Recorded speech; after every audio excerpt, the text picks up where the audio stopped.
आज आपको मैं एक ऐसा किस्सा सुनाने वाला हूँ जो जो अभी ही मेरे साथ घटा है। जो कोरोना जब चालू ही हुआ था तब की बात है। और बड़ा बड़ा ही आप बोलोगे कि ये कैसा किस्सा है, जिस किस्से में एक रिफ्यूजी एरिया है। एक रिफ्यूजी एरिया जहाँ पे मैं अपने दोस्त के घर पे रह रहा था।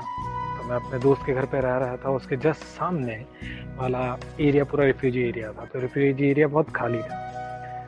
आप मानेंगे नहीं, लेकिन उस रिफ्यूजी एरिया ने मुझे जितनी यादें दी हैं, मुझे जितना ज़िंदगी की कुछ चीज़ें सिखाई हैं, वो बड़ी ही दिलचस्प थी। एक दफ़ा मैं फ़ोन पर बात करते करते निकल गया था रिफ्यूजी एरिया में, और मैं वहीं से बाहर की तरफ देख रहा था। मैंने देखा कि छत पे, अक्सर बड़े शहरों में छत नहीं होती है, ये मैं बता दूं आपको, लेकिन मुझे वहाँ छत दिखी। और जब वो छत दिखी तो वो जो जज्बात थे मेरे अंदर के, वो जज्बात थे जो मेरे, जब मैं घर जाया करता था, मैं अपनी छत पे घुमा करता था, मैं अपनी छत पे क्या क्या चीज़ें किया करता था।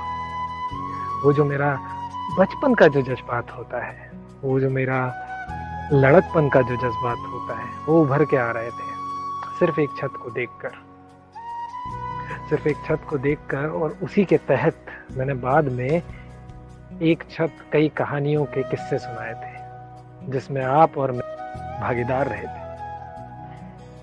आप मानेंगे नहीं, लेकिन अगर वो रिफ्यूजी एरिया ना होता तो वो मुझे छत का महत्व नहीं सिखा पाता, मैं नहीं सीख पाता। और ना ही शायद मैं उस छत के तजुर्बे को, उस जज्बात को मैं शब्दों में पिरो पाता और आप तक ला पाता।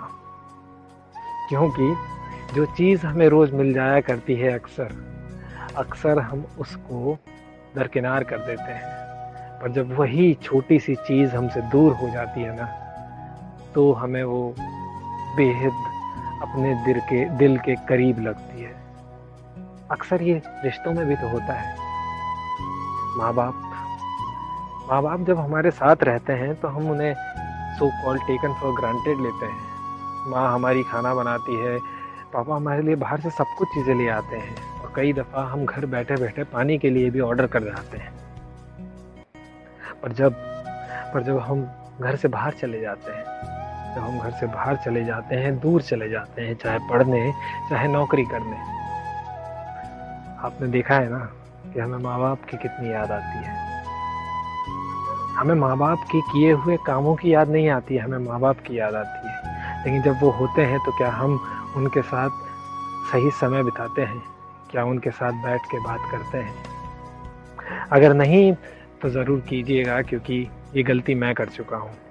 मैं कर चुका हूँ और मैं ये गलती दोबारा दोहराना नहीं चाहता। दुआ करता हूँ आप सब घर पे हैं, सुरक्षित हैं, और अपने घर वालों के साथ अगर साथ हैं तो समय व्यतीत करें, बातें करें।